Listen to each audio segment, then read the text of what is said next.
All right, natural sciences.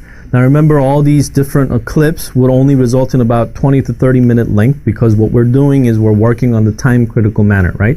Just to show you that it's not going to take that long to solve any one of these questions or read the passages, even if it's natural sciences or humanities or social sciences or prose fiction for that matter, right? Okay, so again, what we're going to do is we're going to spend at least time as possible to understand what this passage is talking about. Okay? All right, let's get started. I have the clock in front of me. Let's get started. Natural science, this passage is adopted from the article When Research is a Snow Job. I don't know what that means, but we're talking about the snow, right? At least.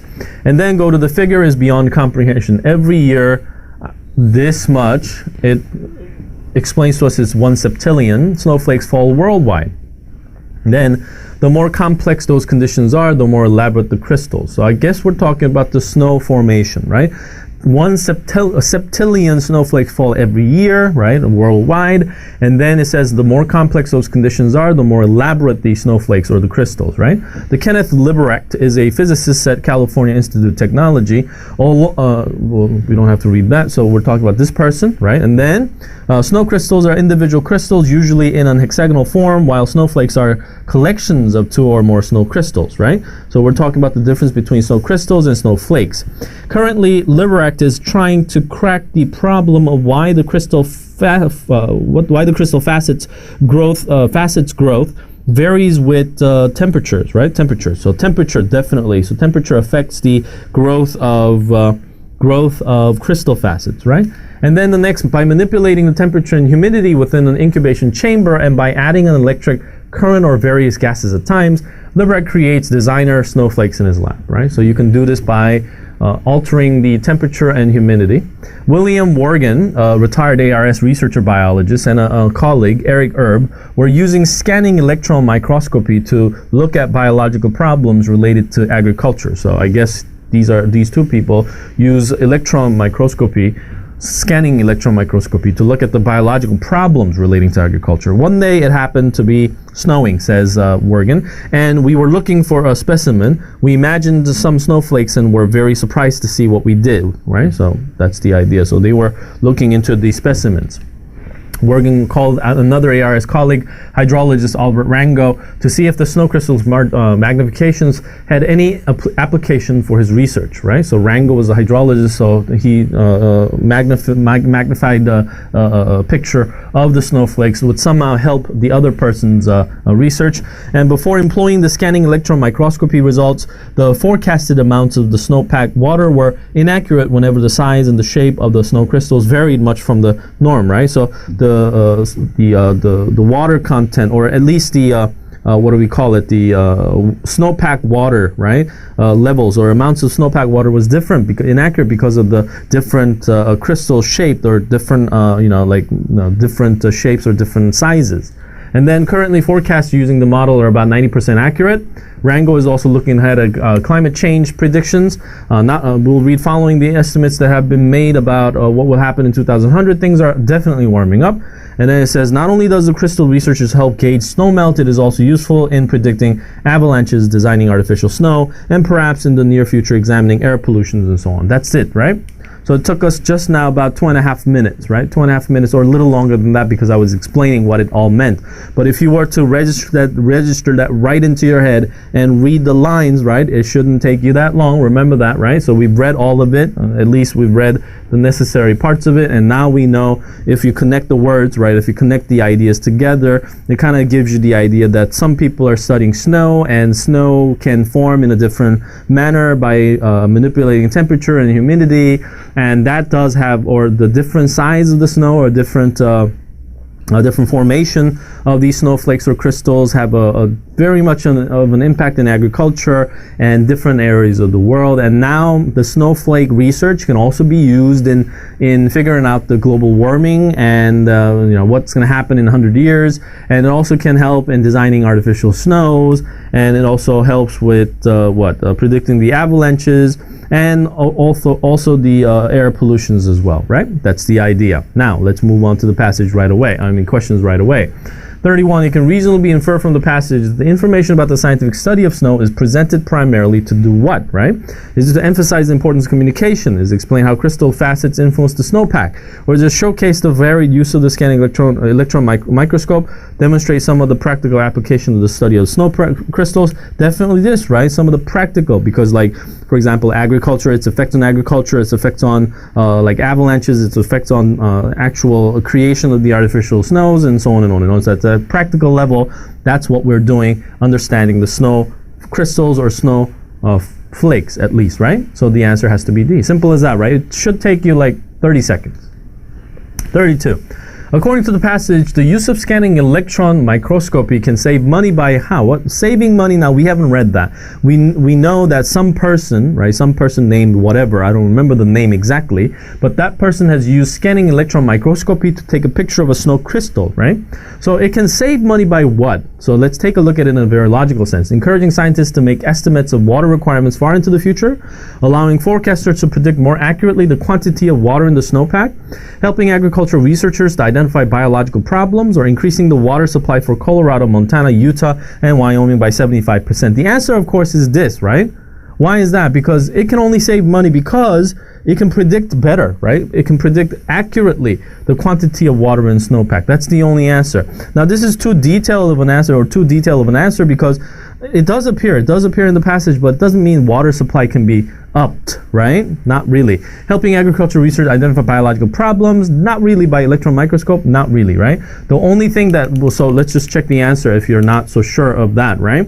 So we have the person here, William Wergen, right? He says scanning electron microscopy to look at biological problems relating to agriculture. Now, that's not snow crystal related. He just uses the scanning electron microscopy to answer these questions, right? But what we're saying here is that one day it happened to be snowing, so they were looking for the specimen, and they took some of the images of snowflakes, and it was the first time anyone had attempted to image snow crystals with scanning electron microscopy, which provides precise detail about the crystal shape, the structure, features, and metamorphosis conditions. Crystals often change once they, go under whatever. And then Wergen called another one of those colleagues, hydrologists, and see what this can do. And it says, along with the microwave satellite data in the snowmelt runoff model to predict the amount of water available in a winter snowpack, right? So you can't be misguided by that idea. Okay, you can't be misguided by the idea, right, that this or these or these could be your answer. Okay, so simple as that. Took you like about 42, 45, or 50 seconds, right? 33. It can reasonably be inferred that the phrase metamorphosis conditions refers to what, right? So we read that part already just now because we were trying to read into that part, right? So it's the metamorphosis conditions. Crystals often change once on the ground depending on the surrounding environment. That's metamorphosis conditions, right? Surrounding environment. So what are we really talking about when we say surrounding environment? Is it temperature and humidity at which crystals form? Not really, because when it's forming, that's not what we're talking about. We're talking about on the ground. Process by which snow crystals develop a speck of dust and water vapor. State of snow crystals after they reach the ground, or major changes in environmental conditions. Definitely state of snow crystals after they reach the ground, right? Not the major changes in environmental conditions, although it seems right, not really, because we're talking about after it reaches the ground, what would be the state of the snow crystals? Would it melt? Would it change? Would it metamorphose the conditions itself, right? That's the idea. All right, simple as that, right? Next, 34. According to the passage, the addition of electron microscopy data to the snowmelt runoff model allows scientists using the model to include in their predictions detailed information about what, right? Is it microwave satellite data? No, that's with the actual data that we've gotten. Or is it the structural variation of the snow crystals? Or is it the locations having the most snowfall? Or is it the biological problems related to agriculture? Again, this is not it, right? We're not talking about that. So what would be your answer? Definitely, right? Structural variations of snow crystals. What does that do? If the structures of the snow crystals are different, that would cause different water amounts or amount of water in a snow package, right? So that would mean that, places like in the northern hemisphere, when it snows, the snow is also water, right? So we can call that a precipitation. And if the crystals are different somehow, the size of it, the formation, the variety of it, the structures are different, it means it will hold different amount of water, and therefore it will be devastating to the, say, people who are farming, right? Okay, so the answer has to be G rather than anything else. 10 minutes have passed. We almost spent about 4 minutes, I'm pretty sure, into solution of the questions only. I mean, a solution of the questions as well as the passage reading, okay? All right, moving on, 35. According to Rango, one reason that water's economic value is likely to increase by the year 2100 is that, right? So we know from the reading that they were talking about 2100 and as well as the global warming part of it, and they were talking about this and that, right? So one thing that you can definitely tell is that more water will be polluted because of that, economic value will increase, or is it less water will be wasted due to the more of an accurate predictions of water supply, or is it the sulfur and nitrogen content, or is it the prediction of the climate changes? Now we know from the reading in 2100, right, we'll just go back a little bit and try to find that idea. So in the year 2100, right, things are definitely warming up, it says. Warming up, that's the important part of it, right? Temperatures increases will likely to result in a reduction of the stream flow as overall snow accumulation decreases, winter precipitation runs off as rain, and water evaporates at a quicker rate, right? So therefore, there will be problems, economic problems. So therefore, the answer will have to be predicted.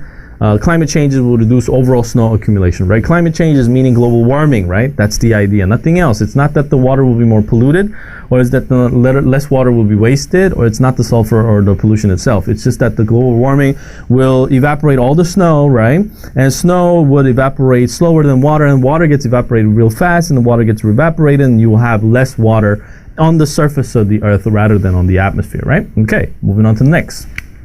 36. According to the passage, snowflakes have infinite variety because. Now, we know this by background information, right? Is it because of the enormous number of snow crystals fall worldwide? Is that why we have infinite variety of it? Or is it falling snow crystals meet with varied atmospheric conditions? Or is it snow crystals fall at various rates creating unique snowflakes? Or is it complexities in the atmosphere slow snow crystal or snow crystal development? So which one of these should be your answer? You know this by your gut feeling that it has to be G, right? It has to be the atmospheric conditions as the snow falls, the atmospheric conditions such as the temperature, as well as the humidity, has some kind of an effect on the actual formation of infinite variety of the snowflakes, right? Simple as that. Moving on to the next. 37. The passage states that snowflakes differ from snow crystals and that snowflakes are what? We read this part. I mean, you should remember this. Now, I remember it, but we'll go back, okay? We'll go back and see what it meant, all right? It says, trying to crack the problem of the, here you go. This is it. It says, snow crystals are individual crystals, usually in an hexagonal form, while snowflakes are collections of two or more of snow crystals. That's the difference between the two, right? Okay, if that's the idea, then what should be your answer?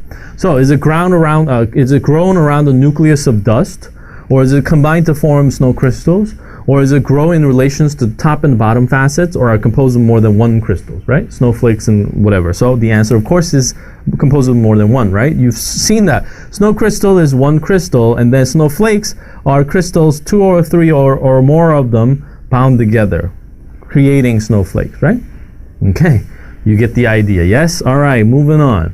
The term designer snowflakes in line 32 refers directly to the fact that what? The designer part of it. So we need to read that part just because we need to know what designer means, right? In this case. So 32, lines 32. Hoping that we've read that, maybe not, and I think we did a little bit, right?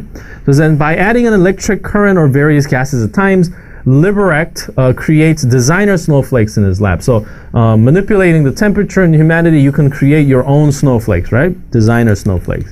So, I mean, you know, it was simple as that. So what's your answer then? No two snowflakes are alike, or Liberec produces the snowflakes in his lab, or snowflakes are part of the ground designed for nature, or Liberec snowflakes exhibit special beauty. So I think that should be the only answer that you can have, right? Because that's what it says about Liberec, and that's what it says about the designer snowflakes. You can alter the humidity, you can alter the temperatures, and you can create these seemingly different, right, varieties of snowflakes. Next.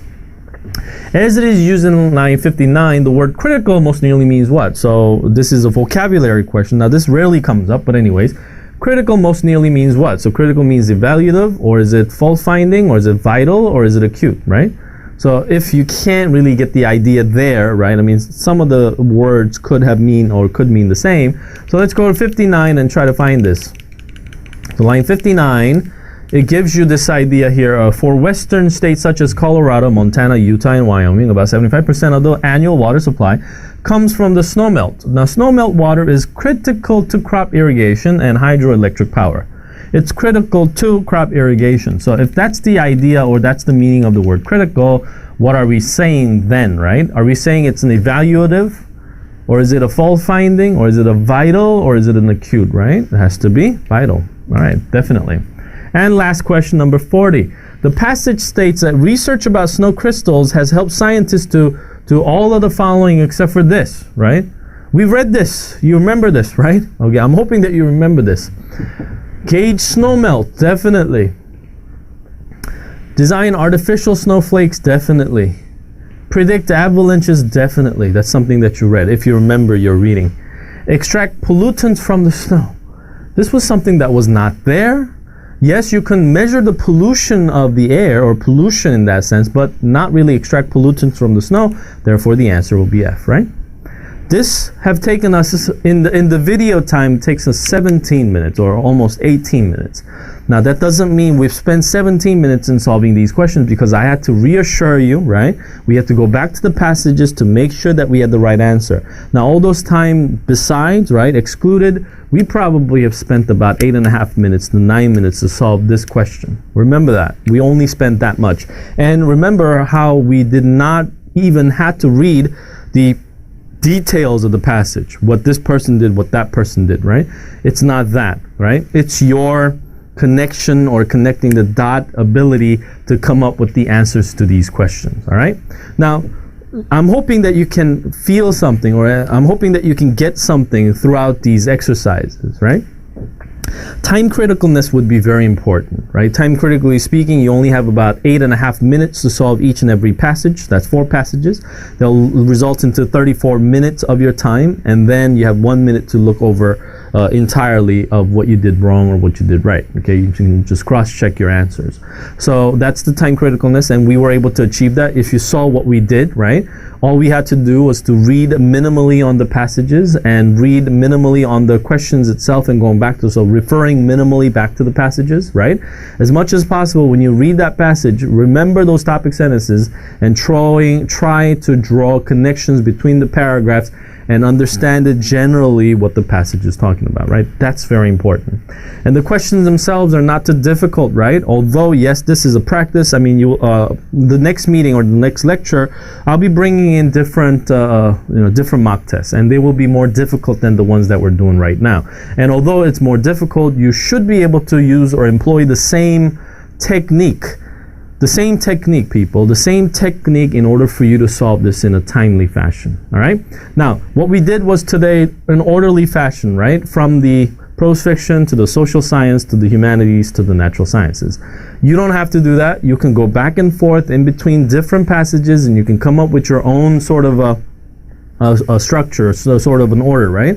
If you're familiar with the natural sciences, then start with the natural sciences already, so that you can spend like lesser time in the actual test, in natural sciences, and you can spend more time in the different sections that you feel that you need more time to, right? And then guessing was not this part of it, because we didn't have to guess, because we were working on the premises that we did have enough time to solve all these questions. But remember, if you don't have enough time to solve these questions, what you need to do is you need to sometimes guess the answers for the questions, right? But I don't want you to simply choose B, B, B, B, or C, C, C, C, or D, D, D, D, or A, A, A, A, because that's not really viable option. What you need to do is you need to make an educated guess, try to see which one of the, or at least, like, for example, try to see which one of these, right? For example, try to see at least which one of these, right, or which one of these might likely be the answer, right? It says designer snowflakes. That should already give you an idea. So which one of these would be designer? Would it be this? Would it be this? Would it be this? Would it be this, right? Most definitely the answer will have to be this. Designer, you design it, you make it, so that should be your answer, right? Simple guesses, making an educated guess, right? That's important, all right? So remember, what you need to practice upon yourselves is that you need to get a timer, right? Feel for that 8.5 minutes and solve first, second, third, and fourth passages within the given amount of time, and as accurately as possible, all right? And practice this over and over and over again, all right? from the recorded time today, the test is coming up soon, people. The test is probably next week. And those of you who are taking the test next week, I'm hoping that you do pick up something from this, right? Those of you especially having problems with the reading, I want you to make or employ these techniques so that you will have a higher score in your reading. All right, next meeting, what we're going to do, the next lecture, what we're going to do is we're going to bring in one of the mock tests, okay? And this will be more difficult than the ones that you've looked into. And so we'll try to figure out the patterns and we'll try to figure out what we're supposed to do. Similar to this, of course, I'm going to just go over the questions and solutions with you two, but that's what we're going to do, all right? As much as possible, we're going to try to do work on the time criticalness and every strategies that the test you will have to employ in taking the test, all right? So I'll see you next time. Bye-bye.